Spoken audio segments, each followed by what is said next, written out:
Salut à tous, c'est Chris de FFH. J'espère que vous allez bien. Écoutez, moi ça va très bien. Je suis ravi de vous retrouver pour cette nouvelle vidéo. J'espère que c'est réciproque. Donc je vais quitter ma cuisine pour rejoindre mon studio et vous parler du sujet du jour. À tout de suite. Aujourd'hui, j'aimerais échanger avec vous en toute simplicité sur mes erreurs de jeunesse concernant la pratique de la musculation et la diététique qui peut y être associée. J'aimerais commencer donc par l'erreur numéro 1 et pas des moindres, à savoir que j'étais convaincu que plus j'allais manger et prendre de protéines, et plus mes muscles allaient gonfler et plus je serais balèze, tu vois. Et en fait, rien du tout. L'idée c'est qu'à un moment donné, j'avais des bouteilles comme ça, remplies de protéines, et je me disais, il faut y aller, je calculais même pas le nombre de protéines. Alors, il faut dire à ma décharge qu'à cette époque-là, il n'y avait pas tous ces réseaux et l'internet. Il n'y avait pas de YouTube, il n'y avait pas de Facebook, il n'y avait pas de groupe. Donc, chacun se débrouillait comme il pouvait. Quand on est jeune, on n'a pas forcément les moyens de s'acheter des magazines de musculation ou des bouquins un peu plus sérieux. Et parfois on a aussi un peu, on va dire, la fainéantise en fait de se mettre à la lecture et de faire des recherches sérieuses. Et du coup voilà, j'étais convaincu en me disant ok, si je prends beaucoup de protéines, je vais grossir, je vais gonfler, je vais devenir balèze quoi. Et en fait, non, j'avais juste parfois un peu mal là sur le côté.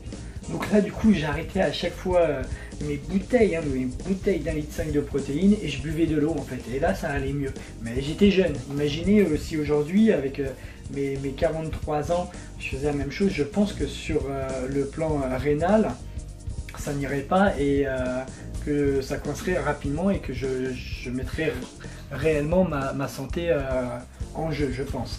Donc aujourd'hui, bien entendu, je peux vous le dire, puisque j'ai 43 ans, j'ai fait des recherches, je me suis documenté, je me suis informé, et en effet, à un moment donné, on va dire, ça dépend des objectifs, mais 2 grammes par poids de corps de protéines, c'est largement suffisant. Quand on commence, on peut même commencer à 1,5 g, on peut pousser jusqu'à 2,5 g, mais on va dire que 2,5 g et 3 g, moi je pense que c'est plus pour les personnes fruitées qui vont davantage synthétiser la protéine. Parce qu'en fait, le corps il a une limite, il ne peut pas synthétiser autant de protéines que vous le souhaiteriez. Et donc à un moment donné, jusqu'à 2 grammes, il ne synthétise pas tout, mais il en synthétise une bonne partie. Après, au-delà de ça, pour synthétiser davantage, il faut prendre aussi des produits illicites et non autorisés. Vous voyez, donc voilà. Donc la protéine ça sert à rien d'en prendre en excès. Pourquoi? Parce qu'à un moment donné, d'une part vous exposez vos reins, vous exposez votre santé, et d'autre part ça finit franchement aux chiottes. Faut appeler un chat.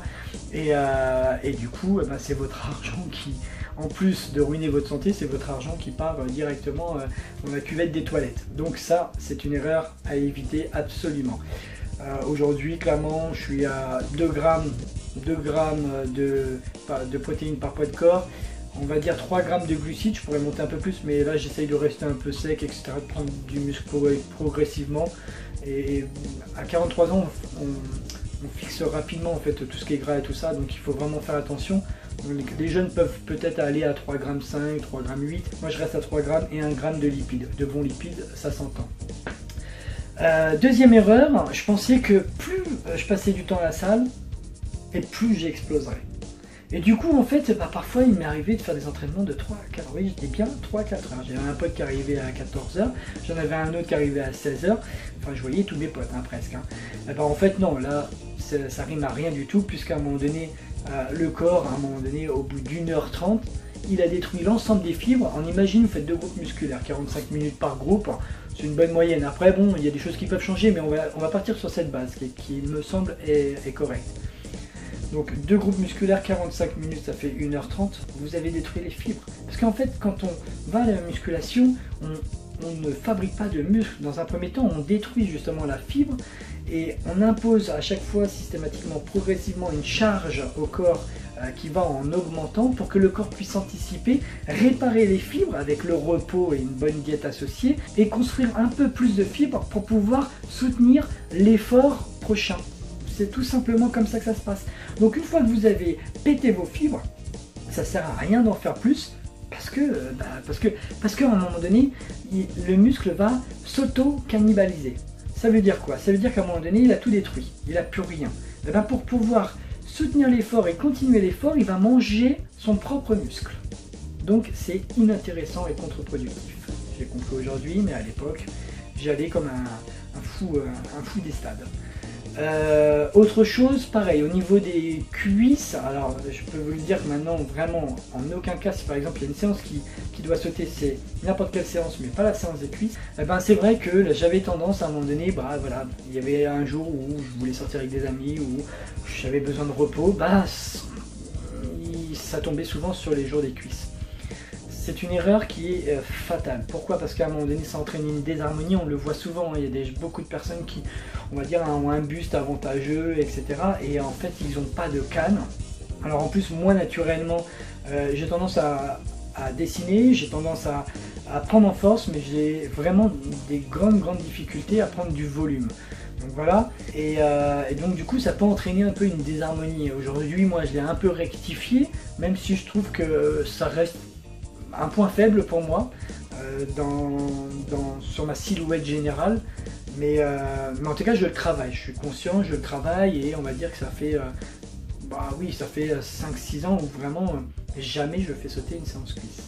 Donc voilà, et sachez qu'en plus, en ayant des cuisses solides et robustes, ça va vous avantager pour les exercices du haut, parce que souvent après, il y a des appuis, il y a une assise à avoir, et plus cette assise est puissante, et plus elle vous permettra de progresser en haut. En fait, ça joue sur la force générale du corps. Donc voilà, donc c'est vraiment quelque chose à ne pas faire, c'est boycotter ou on va dire mettre les cuisses en arrière-plan par rapport à vos priorités. Il y avait donc, il me semble, une autre chose, ah oui, c'était le poids et la balance. En fait, à un moment donné, je focalisais tellement là-dessus que je mangeais comme un mort de faim. Alors, je mangeais trop de glucides, clairement, donc le ratio protéines, glucides, lipides n'y était pas. Et l'idée, c'était à chaque fois de prendre du poids et que ma balance, de mois en mois, m'annonce 1 kg de plus, 2 kg de plus. Voilà, donc j'y allais réellement, sauf que souvent il y avait quand même peut-être plus de gras que de muscles. Je me suis retrouvé à être à 84-85 kg, donc c'est vrai que ça m'aidait vachement pour tout ce qui était développé couché par exemple, où j'ai poussé une fois à 130. Par contre, tout ce qui était au poids de corps, j'étais à la ramasse sur, on va dire, le rapport poids-puissance. Donc j'entends dips et traction principalement. J'étais vraiment mais pas bien. Les tractions, j'en faisais 4, j'étais pété. Aujourd'hui, j'arrive à en faire 20, mais propre, facilement, vraiment. Donc voilà, l'idée c'était ça, c'était le poids. Aujourd'hui, c'est pas le poids. Aujourd'hui, c'est déjà dans un premier temps l'apparence, la silhouette, l'harmonie générale. Et si, là je suis à 72 kg, eh ben, mais si à 70 kg je parais plus musclé, plus sec et plus défini, moi ça me va en fait. J'ai pas envie de retourner à 83 kg pour en effet bien remplir les t-shirts, être super costaud comme ça en apparence, mais en fait à un moment donné tu retires le t-shirt, tu ressembles à pas grand chose. Et c'était mon cas, voilà, clairement c'était mon cas. Aujourd'hui, je me trouve plus harmonieux. Voilà, alors c'est peut-être moins impressionnant, mais je me trouve plus harmonieux et ça reste ma priorité. Voilà, on va dire principalement mes erreurs que j'ai fait. Je pense que sans avoir fait ces erreurs-là, on va dire que j'aurais gagné 4-5 ans. Aujourd'hui, vous avez la chance, vous les jeunes, d'avoir YouTube. Alors attention parce qu'il y a à boire et à manger. C'est-à-dire qu'il y a de la très bonne information, il faut la vérifier, il faut la contrôler. Et puis il y a de la mauvaise information, des choses qui sont un peu toxiques comme information et du coup elles peuvent être dangereuses. Donc attention, faites la part des choses, mais en fait croisez toujours vos informations, vérifiez-les avant de les valider pour vous, hein, tout simplement. Voilà. Bah écoutez, moi ça m'a fait plaisir de vous retrouver pour cette nouvelle vidéo. Normalement là il y aura vraiment une meilleure qualité image. Le son, je vais voir ce que ça donne en fait, hein, puisque je tourne avec un Samsung Galaxy S7. Donc du coup j'ai fait vraiment des frais. On va voir, et peut-être que si pour le son ça ne suffit pas, bah, j'investirai sur quelque chose pour améliorer la qualité sonore. Écoutez, à bientôt, n'oubliez pas,